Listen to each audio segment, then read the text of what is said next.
center up at the Surfside Community Center. The families are being briefed so that they know which are the ones that are accounted for. So they've been seeking that information, and for those family members of 102, we've been able to provide some good news. For anybody who has information or seeking information, we urge you to use our hotline 305-614-1819, 305-614-1819. We also have assembled a tremendous support system. We have food, we have hotel rooms, we have social services, medicine assistants, chaplains, and the Coral Gables Community Foundation and the Key Biscayne Foundation have joined forces to create a special emergency fund, which is available at supportsurfside.org. So we are here. And then to say, most importantly, I believe, is that I have just signed an emergency order. The governor has on his desk his emergency order, and with that, we will get the support from the federal agency FEMA. The president has pledged that support, and so shortly these orders will go forward, and we will be able to bring, in addition, FEMA federal assistance to this site and to the families who are suffering. So we are all praying, we are all crying, we are all here with the suffering families, and we urge everyone to join us in prayers and in hopes that we can still continue. We are continuing for our search and rescue effort. Aquí estamos, 15 horas más o menos desde el principio de esta emergencia, y finalmente podemos decir que 102 personas hemos identificado que son seguros, que son están seguras, gracias. Y las familias están recibiendo la notificación ahora de los que están con estos 102 personas, pero todavía tenemos 99 personas al mínimo que no podemos decir dónde están y si son seguras. Pero estamos haciendo todo como antes, como del día y noche entero, buscando personas allí en ese desastre, y todos nosotros estamos con oraciones y benedicciones pensando en las familias, y no vamos a dejar ninguna piedra afuera para que podamos encontrar. Todavía tenemos este número de donde gente pueden pedir información o dar información de las personas que están esperando. 305-614-1819, 305-614-1819. Y también tenemos ahora recursos de la Fundación de Coral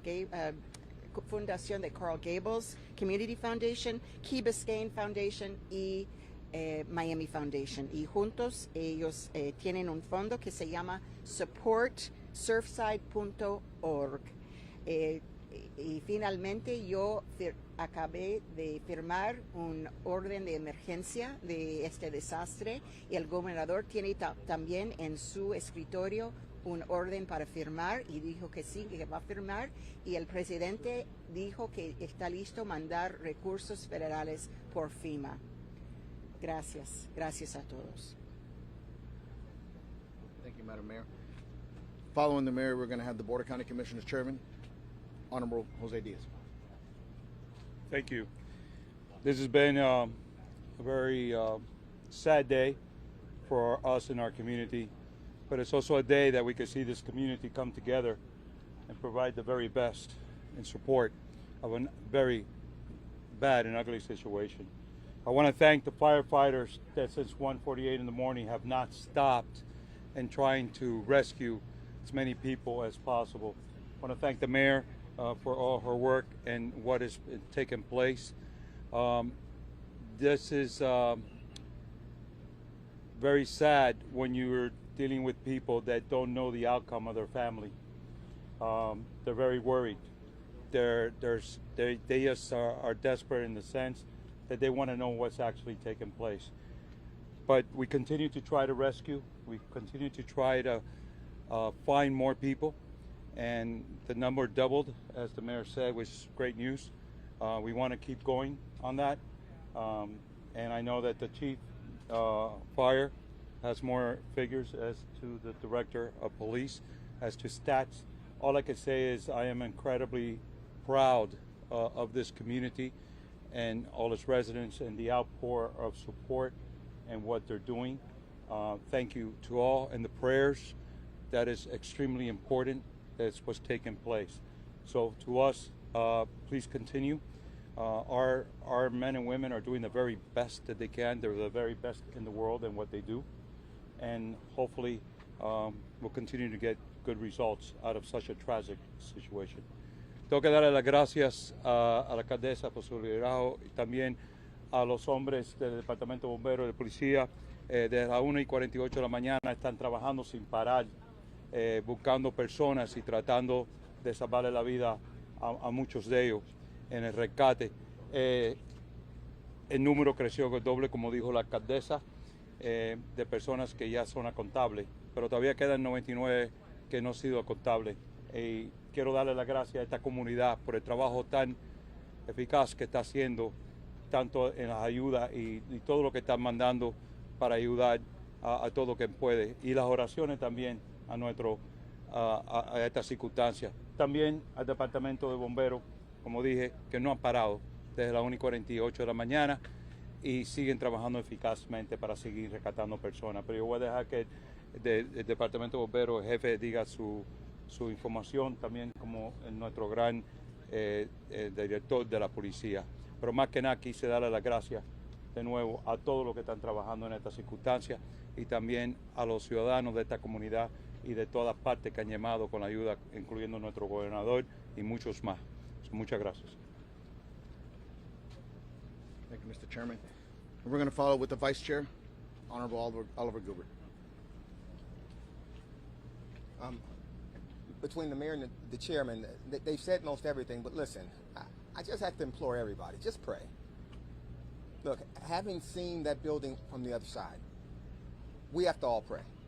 The county, the mayor, the firefighters, the first responders, we're going to all continue to work.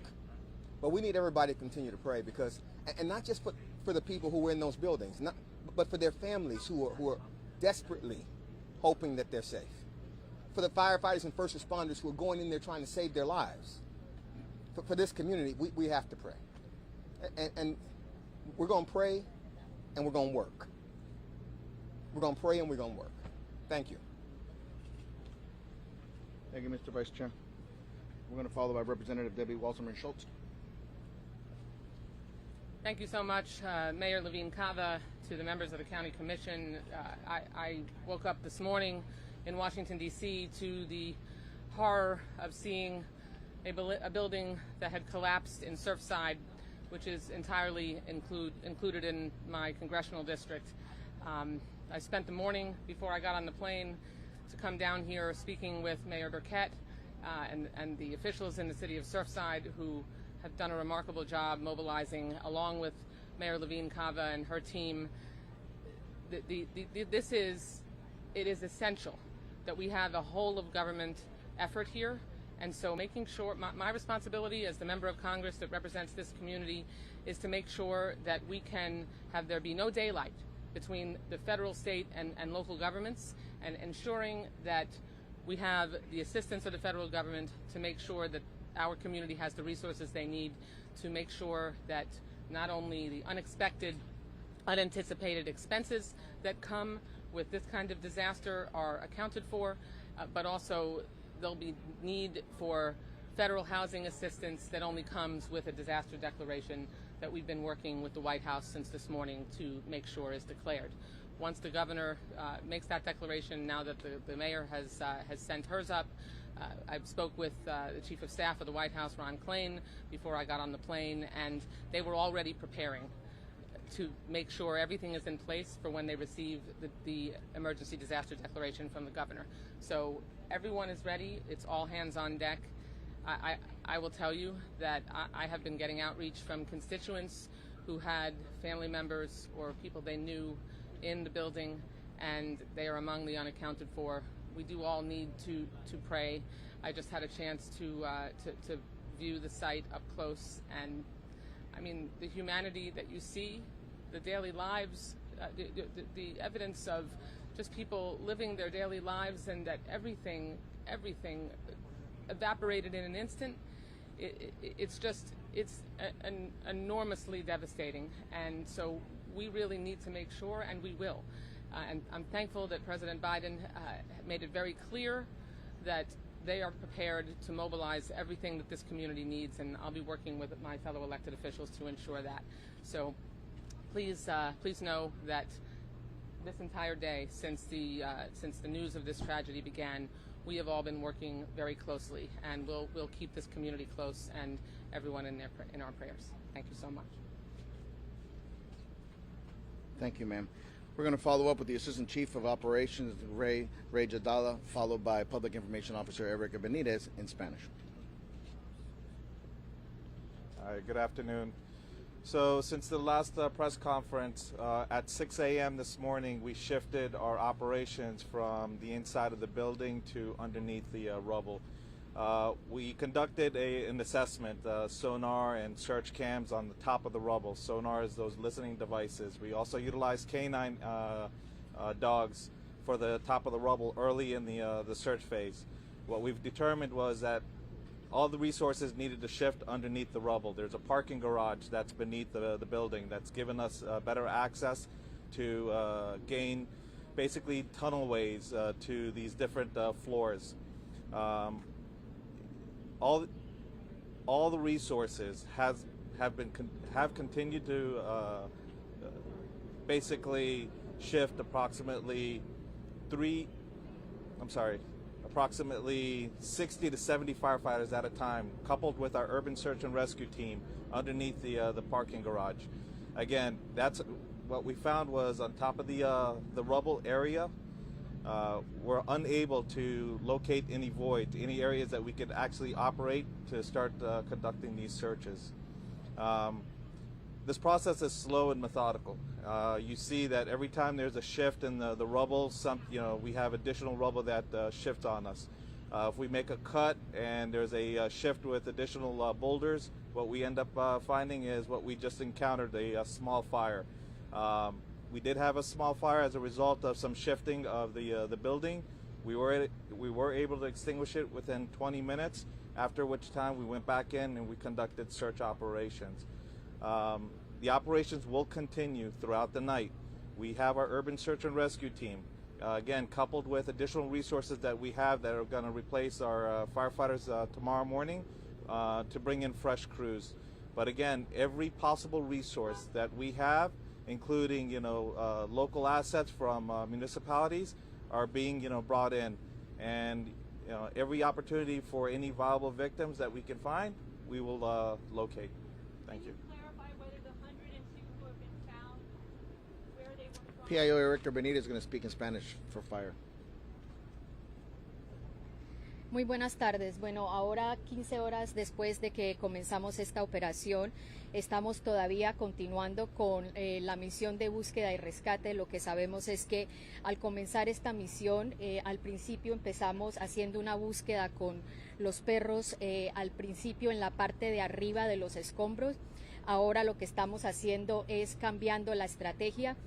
Estamos buscando a personas vivas, es lo que esperamos encontrar debajo de los escombros. Por eso hemos seguido esta operación y continuarán estos equipos de búsqueda y rescate trabajando arduamente para asegurar de que encontremos a todas las personas que podamos encontrar vivas. Nosotros tenemos unos equipos especializados, al igual que muy bien capacitados para hacer esta clase de búsqueda y rescate. Estos equipos han trabajado en todas partes del mundo y tienen muchísima experiencia en esta clase de rescates. Thank you, Erica. Director of the Miami-Dade Police Department, Alfredo Ramirez. Good afternoon. I'd like to speak directly to the victim's family and everyone in our community that's concerned right now. I want to assure you that we are doing everything we can to bring information to the families. We are all in this together. We are all hurting. We know that the families are very upset. They're in a lot of pain, but we ask for painful patience. And I know that's a hard ask, but we have to. This is a tremendous task that we're all involved in right now. It's very dangerous, and while we're putting the work on the ground, those families are suffering. Our officers and our counselors and social workers are with them right now, trying to console them, waiting for, dire news or good news. What we all have to do, like everyone has said here, is, stick together and pray together. These are very difficult times, and things are going to get more difficult as we move forward. As we move forward, it's going to get harder, and those families are going to suffer. So I ask, please, rumor control, please do not share any misinformation. We will give you the information that we can give you, because those families are depending on that. And I want them to know that we are here for them. Estoy hablando directo a la familia, decirle que estamos sintiendo tu dolor. Nosotros sabemos que está ahora sintiendo bravo, que hay muchas cuestiones. Quiero que ellos saben que estamos haciendo todo lo que podemos hacer para traerle información. Esta operación es muy duro, muy delicado, y yo sé que como cuando estamos haciendo este proceso, ellos están sufriendo. So, quisiera decirle a ellos que no le vamos a dejar solo. Tenemos nuestros detectives hablando con ellos, dando información, y por favor hay que controlar los rumores. Cuando tenemos información te la vamos a dar, porque es muy importante que no damos información que no es correcta, porque las familias van a sufrir. Gracias. We're going to go into the questions and answers. Let's try to keep it in an orderly fashion so that way we can do it. So if you raise a hand, we can go ahead and point. Oh, wait. Yeah, they were going to give it to her to tweet it. And to tweet it out. Give me a second. Go ahead. And please direct the question to who? I'm sorry. I'm so sorry for everybody, but I'm sorry.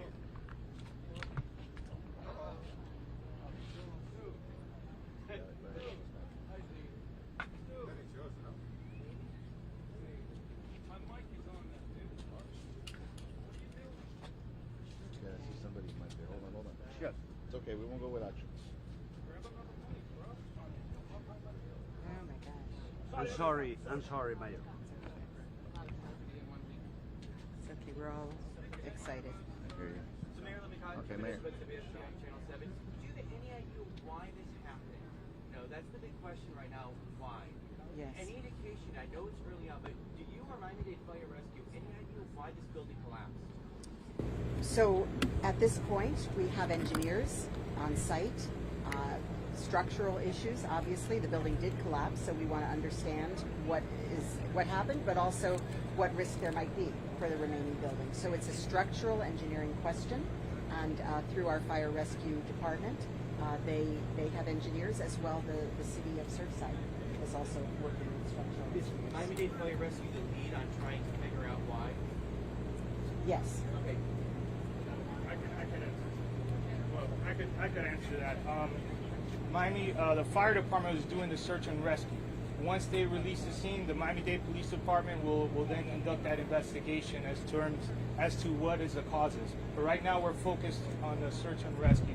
When that moment comes, that dire moment comes where they transition command, and we will be in charge of the investigation. That's why we're here. We're holding the traffic scenes right now, providing support. We have all our assets here.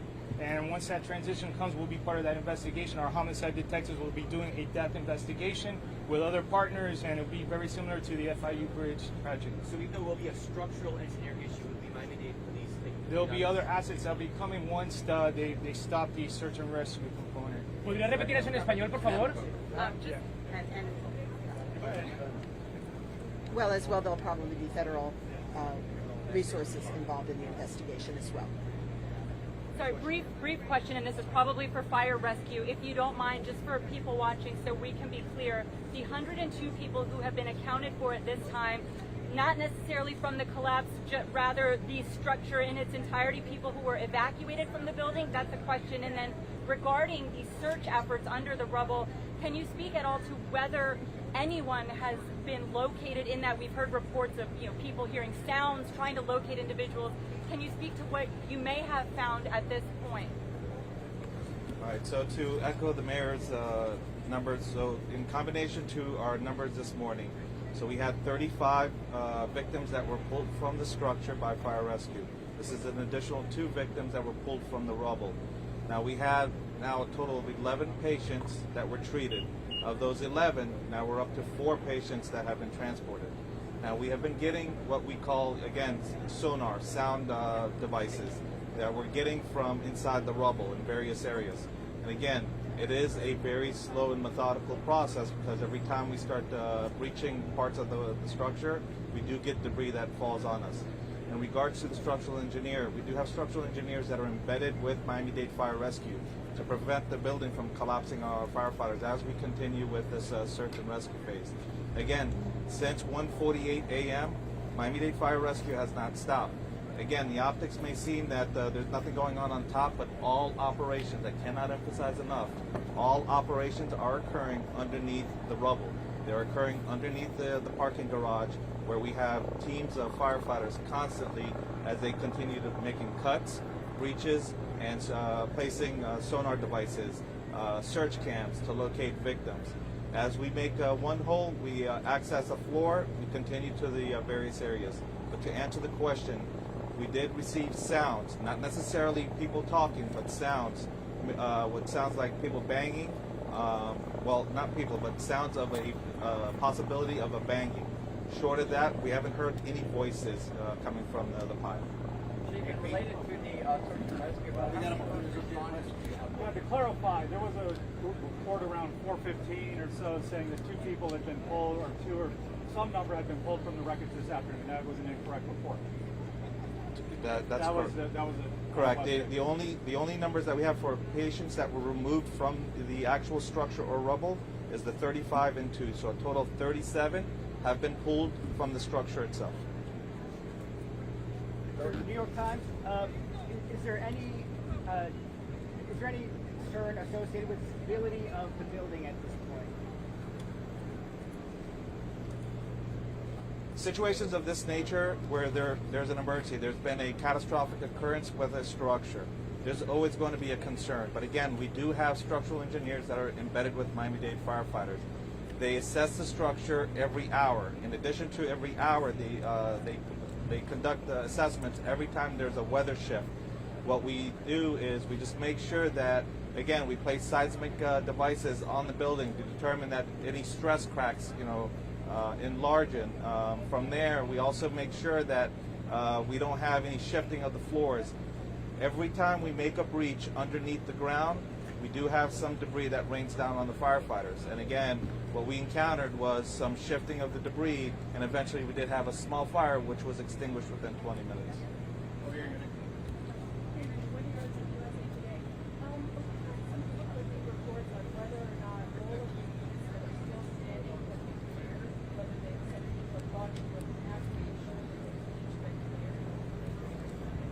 Yes, ma'am. So prior to 6 a.m., every structure, every apartment unit that's still standing was cleared by Miami-Dade firefighters. They were placed with markings, and a primary clear was given.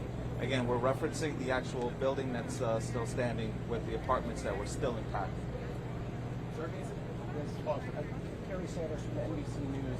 I'm curious, for the families that are waiting for news, how do you give them hope but not false hope? We understand, what they're going through, and every firefighter, is carrying that burden on their shoulders. They're trying to find these individuals, and as they continue with, making these breaches, making these tunnels, we're trying to locate these victims. But again, every possible resource that not just Miami-Dade County, but the municipalities around us, local, state, and federal, are being expanded to assist with this situation. I had asked you earlier. Is there any indication that the beach was sinking? We know there was this FIU researcher who says he's familiar with that building and that the beach was sinking. I have no information. I have no information on that. Okay. Do we have an update on fatalities? Do we know what fatalities so far? I'll defer that to Miami-Dade PD. As of right now, unfortunately, we have 1 fatality. That's what we account for right now. How about unaccounted for? 1. Unknown. I don't have that. How many unaccounted for? It's 99 unaccounted for right now. One more question. At least. Español, no. Yes, sir. Gary from Sonic American Episodes. If you had to take an educated guess right now, about collectively how many first responders are participating in this search and rescue effort, and what divisions of the aviation, street patrol, etc., and fire rescue? Yes, hi, Alan Kaminsky, Fire Chief, Miami-Dade Fire Rescue. Right now we have several teams, so estimate of our Florida task force, we have up to 40 members that are conducting the search and rescue, as Chief Jadallah mentioned, in the parking area, as well as, we have multiple units on scene. So, at one point we had over 100 firefighters, and we still currently have 60 plus that are actively working, and we rotate through the scene. Has there been any injuries reported regarding the fire? No, as of now we had no injuries of any firefighters, any person. How many rescue dogs? We currently have 4 that we've been rotating through. Thank you, folks. Are there any concerns about asbestos with firefighters lasting? I know this is a building, there's a lot of dust. Are any precautions, anything you can say about the risk? Definitely, when we make entry, wear the necessary proper respiratory protection. So we have the proper protection on when we're in that environment.